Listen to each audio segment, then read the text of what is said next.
Hi, everybody. Charlie Hedges, Next Chapter with Charlie, and we are in the final little episode.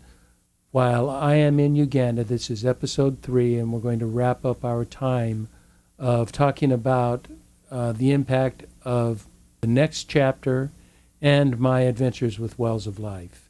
I am in Uganda now. I am working with the leaders and the workers of our team. We have, I should know the number exactly, but it's 10 to 12 workers in Uganda.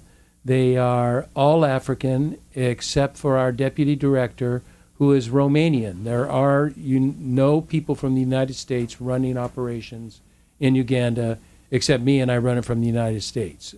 I am there now, and producer Paul has questions for me, and so he has some sort of personal questions that I'm interested in, and so I'm curious what he has in mind. Are you ready for this? Of course. While you're gone, Charlie said, what are we going to do to keep this show rolling here? We just do some reruns. I said, get open, get real. And so the first episode we talked about, what did you really get out about this overall journey of the next chapter? You discovered your own next chapter.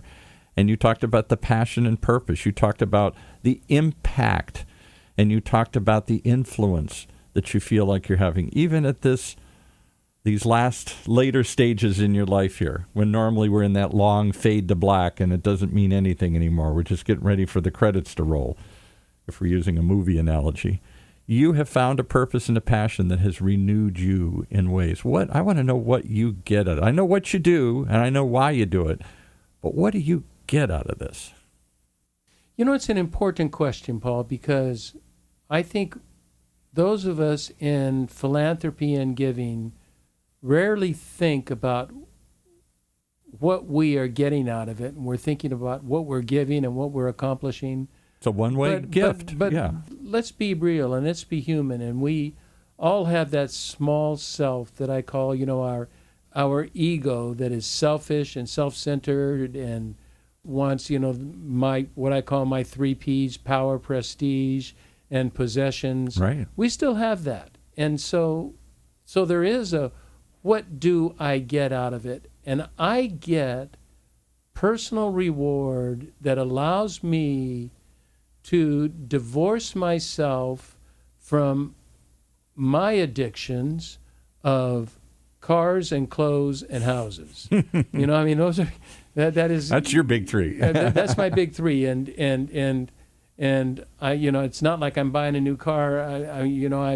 My car is 4 years old, and my house is 10 years old, but clothes... It ain't a bad car, and you're pretty nicely dressed when you come in every week. Yeah. My clothes are definitely an addiction, but it allows me to rise above that and to say, those are not eternal values that are going to make a difference on this planet and are going to make a difference in what I feel is important in the kingdom of God.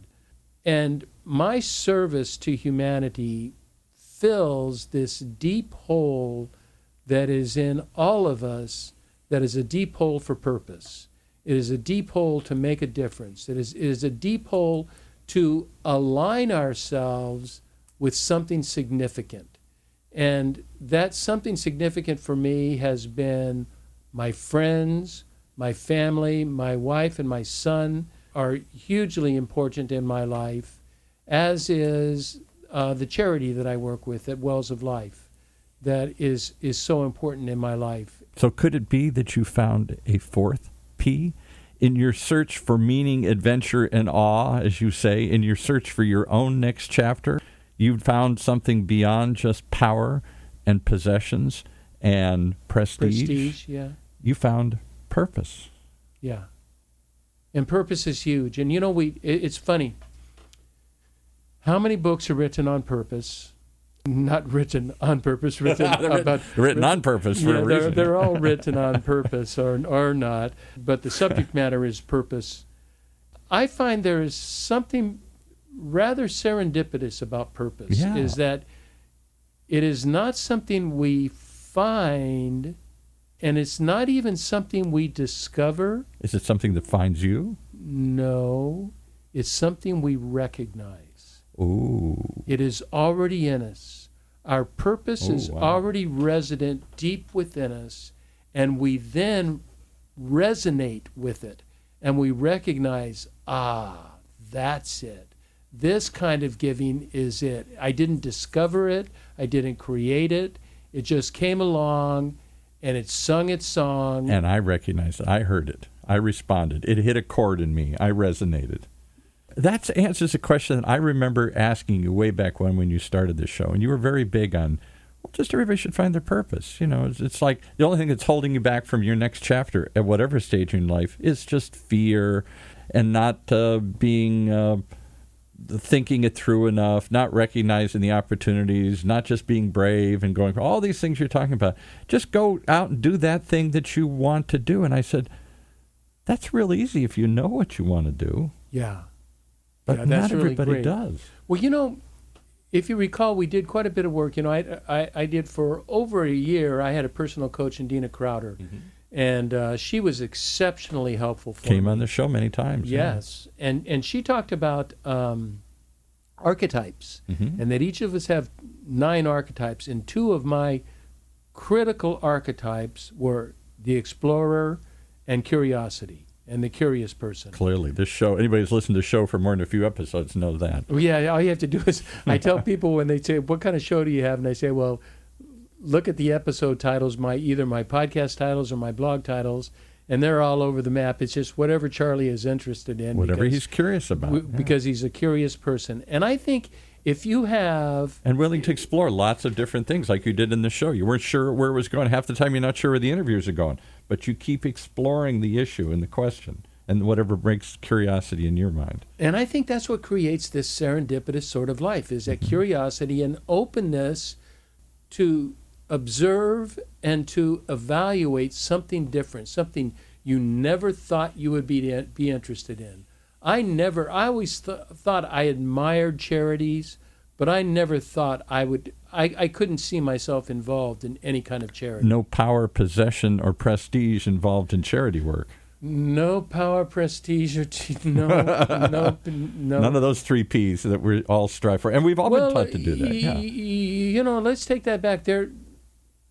Those sins are true in charities as well. Oh, I'll bet. And I see many of the people work in charities are all about that. They want power and control. They want to be known as the best one, and maybe not possessions, but it's prestigious. It's powerful. Yeah, very much. But as you know, Saint Teresa of Avila is teaching me all the time now. It's about selflessness, and it's about humility. And I cannot live a life of any kind of meaning without humility and without. You know, Jesus says, in order to gain, you got to lose. Yeah. And you got to lose that sense of that, what I call the small self, Richard Rohr calls the false self. You've got to lose that ego in order to find something superior to that ego so you can gain. It takes a losing to gain. Is any of it about legacy? You're in arguably the last couple of chapters in your life, you know. Is any of it about leaving something behind? My father used to say the last thing he wanted to do was, when he died, just see 2 dates and a dash on his tombstone. He wanted to feel like his life meant more than just, I was born on this date and I died on this date. Yeah, and I think that's true of many of us. But your question, what was your question? You had a question. Legacy. Is this something you only can discover later in life, when legacy enters into the picture? No, I think you know, I have great hope for the millennials, and the millennials are really sort of socially conscious people that, you know, many of them, not everybody, but not everybody of any generation is anything, but there's any one thing in particular. But there's a lot of charity and a lot of impact and making a difference on our culture that is important in this generation. I think we can find a lot of people, younger people, but as you grow older, I think one of the fallacies of legacy is that people want to leave some sort of name for themselves, or, you know, something that will live on past them, or a plaque on a church that has their name, a name on a building. You know, I personally have no interest in that, and I really have no interest.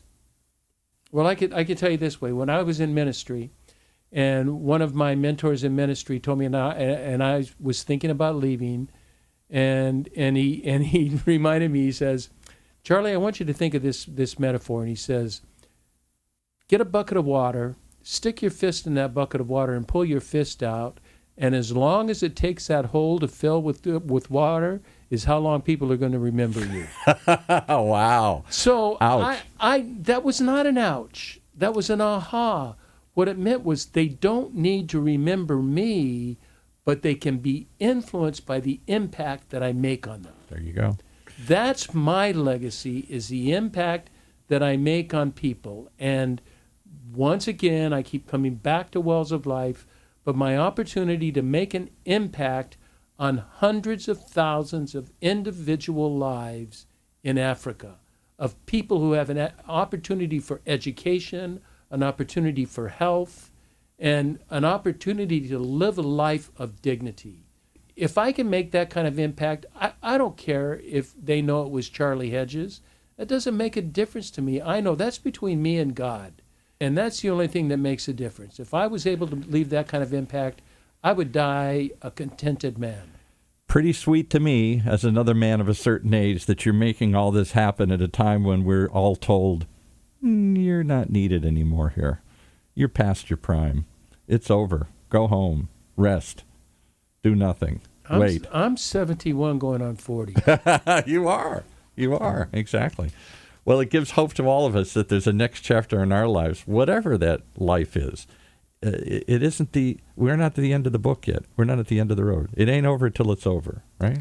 It's not. Now, I want to encourage listeners as we're wrapping this show up. I want to let you know we have a whole new process going on, and that is we hired Melissa, is it DeLacy? Mm-hmm, DeLacy, yeah. Melissa DeLacy as a programming expert who is a show booker. A show booker, and she has booked the most incredible episodes. You will have already heard I've Seen Dead People, and you've already heard, let's see, the title is Living Without Regret.